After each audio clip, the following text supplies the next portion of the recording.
Friends good morning అండి. Welcome back to my channel.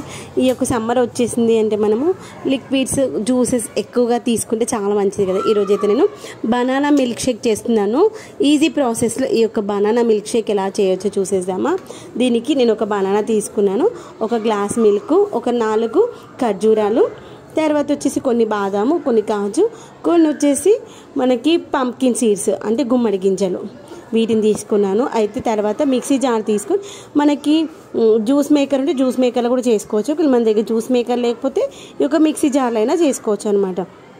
ఒక banana తీసుకున్నాగా దాని తొక్క తీసేసి వాటిని ఒక 2-3 ముక్కలుగా చేసేసి మిగిలిన ఇంగ్రీడియంట్స్ ఉన్నాయిగా మనం తీసుకున్నవన్నీ పాలు, కాజు, బాదం ఇవన్నీ ముందుగా పాలు వేయకుండా వీటిని ఒకసారి మిక్సీ పట్టుకోవాలి. తర్వాత కొంచెం పాలు వేసి మళ్ళీ ఒకసారి తిప్పుకోవాలి. ఎందుకు ముందే పాలు వేయట్లేదు అంటే మిక్సీ అవ్వదు అనమాట. అవి ముక్కలు ముక్కలుగా గింజలుగా ఉండిపోతాయి. అందుకోసం అలా ఒక 2-3 సార్లు మిక్సీ పట్టుకున్న తర్వాత దాంట్లో పాలు పోసేసుకొని తర్వాత ఫైనల్గా కొంచెం తేనె వేసుకొని, నాకైతే తేనె కొంచెం ఎక్కువైనట్టు అనిపించింది. ఫస్ట్ టైం కదా వేయడము, నాకు ఎంత వేయాలని అర్థం కాలేదు, అందుకే కొంచెం తేనె ఎక్కువైంది అనిపించింది. తర్వాత ఇంకొకటి ఏంటంటే పాలు, చల్లటి పాలు తీసుకోవాలి. బాగా వేడిగా ఉన్నవి తీసుకోవద్దు, గోరువెచ్చటివి కూడా తీసుకోవద్దు.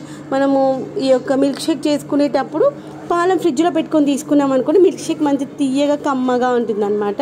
తర్వాత మిక్సీ పట్టుకున్న తర్వాత వాటిని మనం ఒక గ్లాస్లోకి మార్చేసుకొని దాంట్లో మనము బనానాని సన్నగా కట్ చేసుకునే ముక్కలు, కాజు బాదంని కూడా సన్నగా కట్ చేసుకునే ముక్కలు కూడా వేసుకోవచ్చు.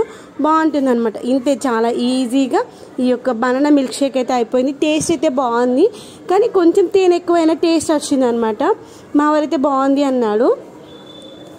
కొంచెం చల్లగా ఉంటే బాగుండేది అన్నారనమాట. కొంచెం ఫ్రిడ్జ్లో పెట్టి తీయొచ్చు అన్నారనమాట. ఫ్రిడ్జ్లో పెట్టే కంటే నాకేమనిపించింది, పాలు ఫ్రిడ్జ్లో పెట్టి తీసిన తర్వాత ఆ పాలను వాడుకుంటే బాగుండేదేమో అనిపించింది. టేస్ట్ అయితే బాగుంది. తర్వాత ఇగో అరటిపండు చూడండి, 2 నిమిషాలు చాలా ఫ్రెష్గా ఉన్న బనానా నేను పైన కట్ చేయడం కోసం అని తీసుకున్నాను కదా సగం బనానా, అది ఒక 5 minutes కూడా కాలేదు.